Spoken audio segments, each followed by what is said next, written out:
আপনি কি জানেন বাংলাদেশে প্রতিদিন প্রায় ৭,৫০০ এরও বেশি শিশু জন্মগ্রহণ করে? কিন্তু অত্যন্ত দুঃখের বিষয় হলো সঠিক সচেতনতার অভাবে এর মধ্যে প্রতিদিন প্রায় ১৫০ থেকে ১৭০ জন নবজাতক শিশু মারা যায়। পাশাপাশি গর্ভাবস্থা ও প্রসবজনিত জটিলতায় প্রতিদিন গড়ে প্রায় ১২ জন মা প্রাণ হারান। গর্ভাবস্থা এমন একটি শারীরিক অবস্থা যেখানে একটি শরীরে দুটি জীবন থাকে, একজন মা আর একজন তার অনাগত সন্তান। আমাদের ছোটখাটো কিছু ভুলের কারণে অনেক সময় এই দুটি জীবনের নিরাপত্তা ঝুঁকির মুখে পড়ে, এমনকি জীবন বিপন্নও হতে পারে। আপনি যদি নিজে গর্ভবতী হন এবং আপনার পরিবারের বা কাছের কেউ গর্ভবতী হয়ে থাকেন, তবে আজকের এই ভিডিওটি আপনার জন্য অত্যন্ত গুরুত্বপূর্ণ। কারণ আজ আমরা জানবো গর্ভাবস্থায় সবথেকে কমন কি ভুল আমরা করে থাকি, আর মায়েরা সবথেকে বড়, মারাত্মক এবং জীবনঘাতী যে ভুল একদম শেষ মুহূর্তে এসে করেন, সেটি জানতে পারবেন এই ভিডিওর ঠিক শেষ অংশে। সাধারণত গর্ভাবস্থাকে ৪০ সপ্তাহের একটি যাত্রা হিসেবে ধরা হয় এবং প্রথম, দ্বিতীয় ও তৃতীয় ট্রাইমেস্টার হিসেবে ধরা হয়। Pregnancy strip test positive result আসার পর অধিকাংশ মায়েদের বড় একটি ভুল হলো তাৎক্ষণিকভাবে ডাক্তারের পরামর্শ না নেওয়া। আপনার প্রথম ও প্রধান কাজই হলো একজন বিশেষজ্ঞ ডাক্তার শরণাপন্ন হওয়া এবং কিছু প্রাথমিক পরীক্ষা করা, যার মধ্যে আল্ট্রাসোনোগ্রাম অন্যতম। অনেকে প্রশ্ন করতে পারেন, কেন এটি এত জরুরি? কারণ আল্ট্রাসোনোগ্রামের মাধ্যমে নিশ্চিত হওয়া যায় যে ভ্রূণ বা শিশুটি জরায়ুর ভেতরে আছে নাকি বাইরে। চিকিৎসা বিজ্ঞানের ভাষায়, যদি শিশু জরায়ুর বাইরে তৈরি হয় তবে তাকে বলা হয় একটোপিক প্রেগন্যান্সি। এটি অত্যন্ত ঝুঁকিপূর্ণ একটি অবস্থা। সঠিক সময়ে যদি এটি ধরা না পড়ে তবে মারাত্মক পেটে ব্যথা এবং অভ্যন্তরীণ রক্তক্ষরণ হতে পারে, যা মায়ের জীবনের জন্য বড় হুমকি হয়ে দাঁড়াতে পারে। সবচেয়ে দুঃখজনক হলো, অনেক সময় অবহেলার কারণে রোগীরা যখন ডাক্তারের কাছে আসেন তখন তারা প্রচণ্ড রক্তক্ষরণে আক্রান্ত বা অজ্ঞান অবস্থায় থাকেন। এই পরিস্থিতিটি অত্যন্ত বিপজ্জনক। এর পাশাপাশি আরেকটি মারাত্মক ভুল হলো ডাক্তারের কাছে না গিয়ে প্রয়োজনীয় ওষুধগুলো মিস করা। প্রেগন্যান্সি নিশ্চিত হওয়ার পরপরই একজন গর্ভবতী মায়ের জন্য কিছু অত্যন্ত গুরুত্বপূর্ণ ওষুধ বা সাপ্লিমেন্ট যেমন ফলিক অ্যাসিড দেওয়া হয়।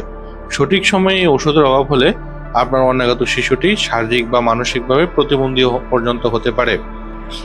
চিকিৎসা বিজ্ঞানে একে বলা হয় নিউরাল টিউব ডিফেক্ট, যার ফলে শিশুর মস্তিষ্ক বা মেরুদণ্ডের গঠন জন্মগতভাবে ক্ষতিগ্রস্ত হয়। তাই প্রেগন্যান্সি নিশ্চিত হওয়ার সাথে সাথেই ডাক্তারের পরামর্শ নেওয়া, প্রয়োজনীয় পরীক্ষা করা এবং সঠিক ওষুধ শুরু করা প্রতিটি মায়ের সুরক্ষার জন্য বাধ্যতামূলক। ধরে নিলাম আপনি প্রথম দিকে ডাক্তারের কাছে গেলেন এবং প্রয়োজনীয় ওষুধ শুরু করলেন, কিন্তু এরপরের ভুলটা হয় ঠিক ৪ মাস পার হওয়ার পর। অনেক মা মনে করেন, একবার যখন ওষুধ নিয়ে এসেছি এগুলোই হয়তো পুরো ৯ মাস খেয়ে গেলে হবে। আর এই ধারণাই ডেকে আনে আরেকটি বড় বিপদ। মনে রাখবেন, ১২ সপ্তাহ বা প্রথম ৩ মাস পার হওয়ার পর গর্ভের শিশুর গঠনে বিশাল পরিবর্তন আসে। তাই এই সময় আগের কিছু ওষুধ বন্ধ করে নতুন কিছু জরুরি ওষুধ শুরু করতে হয়। যেমন, প্রথম ৩ মাস পর শিশুর হাড় ও রক্ত তৈরি হতে মায়ের শরীরে প্রচুর আয়রন, ক্যালসিয়াম এবং ভিটামিন ডি এর প্রয়োজন হয়, যার সঠিক সময়ে শুরু না করলে মা ও শিশু উভয়ের বড় ক্ষতি হতে পারে। এছাড়া চিকিৎসকের পরামর্শ ছাড়া আগের ফলিক অ্যাসিড মাসের পর মাস খেয়ে গেলে তা হিতে বিপরীতও হতে পারে। একই সাথে এই ৪ মাসের মাথায় মায়ের প্রেশার, ওজন এবং ডায়াবেটিস পরীক্ষা করা অত্যন্ত জরুরি, কারণ গর্ভকালীন উচ্চ রক্তচাপ বা ডায়াবেটিসের মতো নীরব ঘাতক সমস্যাগুলো এই সময়ে ডায়াগনোসিস করা হয়। তাই মনে রাখবেন, গর্ভাবস্থা কোনো ওয়ান টাইম ট্রিটমেন্ট নয়। প্রথম ৩ মাস ভালো কেটেছে মানেই কিন্তু ঝুঁকি শেষ নয়। প্রতি ট্রাইমেস্টারে নিয়ম মেনে ফলো আপে আসা আপনার অনাগত সন্তানের সুস্থতার জন্য সমানভাবে জরুরি। ধরে নিলাম আপনি গর্ভাবস্থায় মাঝের সময়টা খুব ভালোভাবে পার করছেন, একজন বিশেষজ্ঞ ডাক্তার দেখাচ্ছেন এবং সব নিয়মকানুন মেনে ওষুধ খাচ্ছেন, কিন্তু এরপরেও কিছু মারাত্মক ভুল হয়ে যায়, যা অনেকটা তীরের কাছে এসে তরি ডোবার মতো। গর্ভাবস্থায় শেষ ৩ মাসে আমাদের অসচেতনতার কারণে বড় ধরনের বিপর্যয় ঘটতে পারে। এই সময়ের প্রথম এবং সবচেয়ে বড় ভুলটি হলো শরীরের কিছু জরুরি রেড ফ্ল্যাগ বা বিপদ চিহ্ন অবহেলা করা। প্রি এক্লাম্পসিয়া বা উচ্চ রক্তচাপের ঝুঁকি। গর্ভাবস্থার শেষের দিকে যদি হঠাৎ আপনার পা ফুলে যায়, চোখে ঝাপসা দেখেন বা তীব্র মাথা ব্যথা হয়, তবে ভুলেও ঘরে বসে থাকবেন না। এগুলো কিন্তু সাধারণ কোনো উপসর্গ নয়, এগুলো হলো প্রি এক্লাম্পসিয়ার লক্ষণ। এটি এমন একটি বিপজ্জনক অবস্থা যা যে কোনো সময় এক্লাম্পসিয়া বা খিঁচুনিতে রূপ নিতে পারে। আর এই খিঁচুনি শুরু হলে মা এবং গর্ভের শিশু উভয়ের জীবনই কিন্তু চরম বিপন্ন হতে পারে। তাই এই লক্ষণগুলো দেখা মাত্র তাৎক্ষণিকভাবে ইমার্জেন্সিতে ডাক্তারের কাছে যেতে হবে। এর পরের ভুলটি আমাদের দেশের মায়েদের মধ্যে খুবই বেশি দেখা যায়, তা হলো পেটে ব্যথা হওয়াকে সাধারণ গ্যাস্ট্রিক বা হালকা ব্যথা মনে করা। গর্ভাবস্থায় এই পেটে ব্যথার অন্যতম প্রধান কারণ হলো প্রস্রাবে ইনফেকশন, যা কোনোভাবে অবহেলা করা যাবে না। মনে রাখবেন, 36 সপ্তাহের আগে যদি আপনার পেটে ব্যথা শুরু হয় এবং তা আস্তে আস্তে বাড়তে থাকে, তবে দ্রুত সময়ের মধ্যে ডাক্তারের কাছে যান। কারণ প্রি মেচিওর বেবি, 36 সপ্তাহের আগে গর্ভের শিশু পুরোপুরি মেচিওর বা পরিপক্ক হয় না। এই সময় পেটে ব্যথার কারণে যদি জ্বরের মুখ খুলে যায় এবং প্রসব হয়ে যায়, তবে শিশুটি প্রি মেচিওর বা সময়ের আগে জন্ম নেওয়া শিশু হিসেবে পৃথিবীতে আসবে, যা বাচ্চার জীবনকে ঝুঁকিতে ফেলবে। যেসব মায়েদের আগে সিজার করা আছে তাদের জন্য এই ব্যথা আরো বেশি বিপজ্জনক। ব্যথা তীব্র হলে জরায়ুর আগের কাটা জায়গাটাই ফেটে যেতে পারে। এর ফলে পেটের ভিতর মারাত্মক অভ্যন্তরীণ রক্তক্ষরণ হতে পারে এবং সঠিক সময়ে অপারেশন না হলে মায়ের মৃত্যু পর্যন্ত হতে পারে। তাই গর্ভাবস্থার শেষ সময়ে এসে পেটে ব্যথা বা পা ফোলা কিংবা মাথা ব্যথার মতো লক্ষণগুলোকে সাধারণ মনে করে কোনোভাবে এড়িয়ে যাবেন না। একটু সচেতনতাই পারে তীরের কাছে এসে আপনার এই সুন্দর জার্নিটাকে নিরাপদে সফল করতে। এখন আসি মায়েরা সব থেকে বড় মারাত্মক এবং জীবনঘাতী যে ভুলটি করে একদম শেষ মুহূর্তে এসে। 37 সপ্তাহ পার হওয়ার পর প্রসব বেদনা উঠলেও হাসপাতালে না গিয়ে বাসায় বসে থাকা, নর্মাল ডেলিভারির জন্য অপেক্ষা করা। অনেকে ভাবেন ব্যথা মাত্র তো শুরু হলো, আর একটু বাড়ুক তারপর যাব। এই শেষ মুহূর্তের অবহেলাটাই সবচেয়ে বড় বিপদ ডেকে আনে। যখন একবারে শেষ মুহূর্তে রোগীকে হাসপাতালে আনা হয়, তখন প্রায়ই কিছু জটিল পরিস্থিতি তৈরি হয়, যা একজন চিকিৎসক হিসেবে আমাদের রোজ ফেস করতে হয়। মানসিকভাবে হাল ছেড়ে দেওয়া। অনেক সময় দেখা যায় জরায়ুর মুখ সম্পূর্ণ খুলে গেছে, অর্থাৎ বাচ্চা জন্ম হওয়া এখন মাত্র কয়েক মিনিটের ব্যাপার। মিনিট বলা যায় না, কয়েক ঘন্টার ব্যাপার।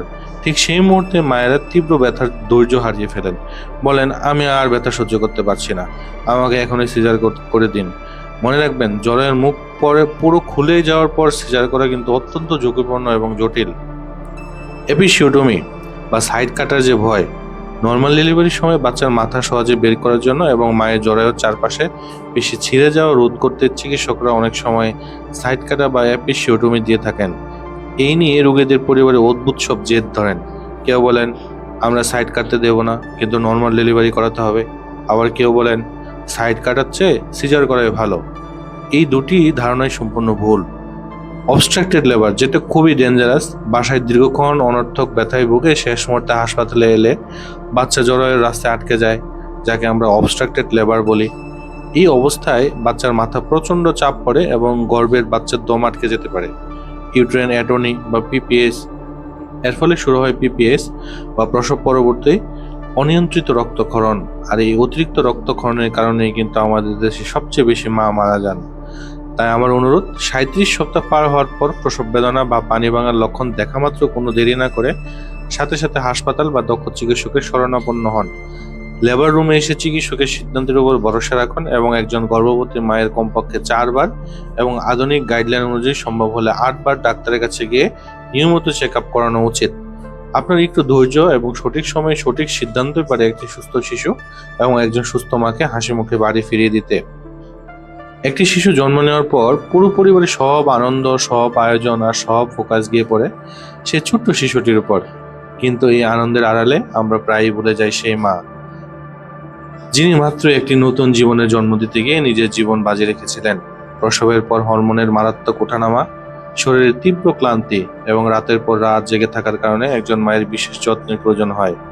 কিন্তু দুর্ভাগ্যবশত আমাদের সমাজে এই সময় অনেক মা চরম অবহেলা, মানসিক একাকিত্ব, এমনকি পরিবারের মানসিক নির্যাতনেরও শিকার হন। সবার অজান্তে ঘরের কোণে চোখের পানি মোছেন আর তীব্র মন খারাপ নিয়ে দিনের পর দিন কাটান। পরিবারের এই অবহেলার কারণে অনেক মায়ের মধ্যে পোস্টপার্টাম ডিপ্রেশন ও সাইকোসিস তৈরি হয়। মা হয়তো তখন নিজের বাচ্চার যত্ন নিতে পারেন না, অদ্ভুত আচরণ করেন, যাকে আমরা অনেকে ভুল বুঝি, জিনের আসর বা নাটক মনে করি। কিন্তু এটি একটি গুরুতর মানসিক অসুস্থতা। বাচ্চার পাশাপাশি নতুন মায়ের শরীরের এবং বিশেষ করে তার মনের যত্ন নিন, তাকে একটু মানসিক সাপোর্ট দিন, তার কষ্টের পাশে দাঁড়ান। মনে রাখবেন, একজন সুস্থ মাই কেবল পারেন একটি সুস্থ ও সুন্দর শিশু বড় করে তুলতে। আজকের এই আলোচনাটি যদি আপনার মনে হয় অন্য কোনো মায়ের জীবন বাঁচাতে পারে, তবে ভিডিওটি অবশ্যই শেয়ার করে সবার মাঝে সচেতনতা ছড়িয়ে দিন। সবাই ভালো থাকুন, সুস্থ থাকুন। আল্লাহ হাফেজ।